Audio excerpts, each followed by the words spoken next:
वो embryos freeze भी किए जा सकते हैं, उनका थोड़ा बेहतर रिजल्ट होता है और नेक्स्ट साइकिल में वो फ्रोजन एम्ब्रियो ट्रांसफर किया जाता है। यूजुअली ये उन मेल्स में किया जाता है जिनका स्पर्म काउंट बहुत ज़्यादा लो है। अब प्रॉब्लम ये आती है कि पेशेंट्स कहते हैं कि इसके साइड इफेक्ट्स क्या हैं। देखिए, IVF pregnancy is a very very high risk pregnancy होती है। अस्सलाम वालेकुम। हमने नोटिस किया है कि 92% व्यूज़ हमारे पास ऐसे लोगों की तरफ से आते हैं जिन्होंने हमारे चैनल को सब्सक्राइब नहीं किया।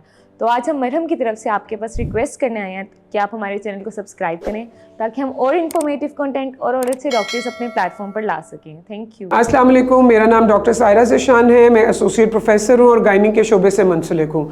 आज हम जिस मौजू पे बात करेंगे वो आईवीएफ या टेस्ट ट्यूब बेबी है। बहुत से लोग इसके बारे में सवाल पूछते हैं कि टेस्ट ट्यूब बेबी क्या होता है, इसका क्या प्रोसेस है और इसकी क्या सक्सेस रेट है और किन लोगों में ये किया जाता है। आईवीएफ बेबी जो है प्रेगनेंसी यूजली उन औरतों में की जाती है जिनको 2 साल की कोशिश के बाद और सारे टेस्ट नॉर्मल होने के बाद और एज ज़्यादा होने की वजह से, या अगर उनका AMH लेवल बहुत लो है और प्रेगनेंसी नहीं हो रही, या अगर किसी वजह से उनकी दोनों ट्यूब्स इफेक्टेड हैं, वो बंद हैं, या एक्टोपिक प्रेगनेंसी हो गई है, ट्यूब्स रिमूव हो गई हैं, या एंडोमेट्रियोसिस एक कंडीशन है जिसकी वजह से ट्यूब्स ब्लॉक हो गई हैं, या किसी इन्फेक्शन की वजह से ब्लॉक हो गई हैं, तो उनमें किया जाता है।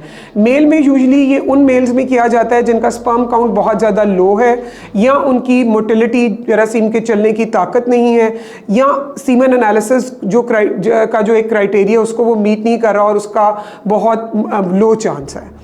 अब इसका प्रोसेस क्या होता है, इसमें यूजली हम औरतों को पीरियड्स के सेकंड डे से इंजेक्शंस लगाते हैं जो कि अंडे बनाने वाले इंजेक्शंस होते हैं। वो अंडों को स्टिमुलेट करते हैं और एक से ज़्यादा अंडे बनाए जाते हैं।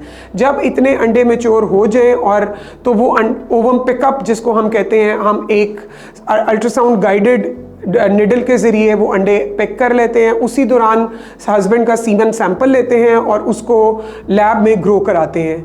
3 से 5 दिन उसका ग्रोथ टाइम है। उसके बाद पेशेंट को इन्फॉर्म करते हैं कि उसके कितने एम्ब्रियोज बने हैं। उसके बाद वो एम्ब्रियोज फ्रीज भी किए जा सकते हैं, उनका थोड़ा बेहतर रिजल्ट होता है और नेक्स्ट साइकिल में वो फ्रोजन एम्ब्रियो ट्रांसफ़र किया जाता है।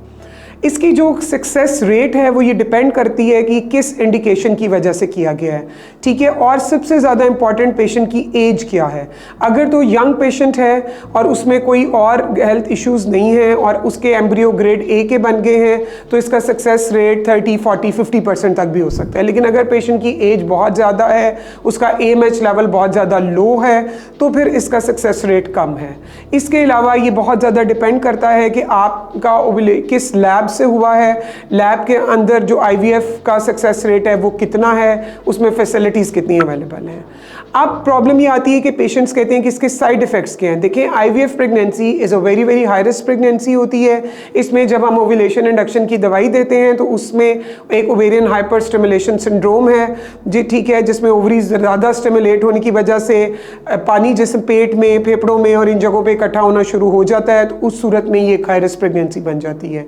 इसके अलावा जब आप एक से ज़्यादा एम्ब्रियो ट्रांसफ़र करते हैं तो उसके इम्प्लांटेशन फेलियर का भी ड्रग होता है। और सबसे बड़ी बात ये मरीज़ का साइकोलॉजिकल स्ट्रेस, क्योंकि मरीज़ की बहुत ज़्यादा इसमें कॉस्ट लग रही होती है, उसको बहुत साल गुजर चुके होते हैं, तो उसका इमोशनल साइकोलॉजिकल ट्रॉमा जो है वो इसमें बहुत ज़्यादा होता है। आपने पेशेंट की बहुत ज़्यादा काउंसलिंग करनी है प्रॉपर तरीके से, उसको इसके सारे सक्सेस उसकी डिज़ीज़ के मुताबिक कि उसको क्या प्रॉब्लम है, उसमें सक्सेस का क्या रेट है, ये उसको पहले क्लियरली एक्सप्लेन होना चाहिए। Thank you.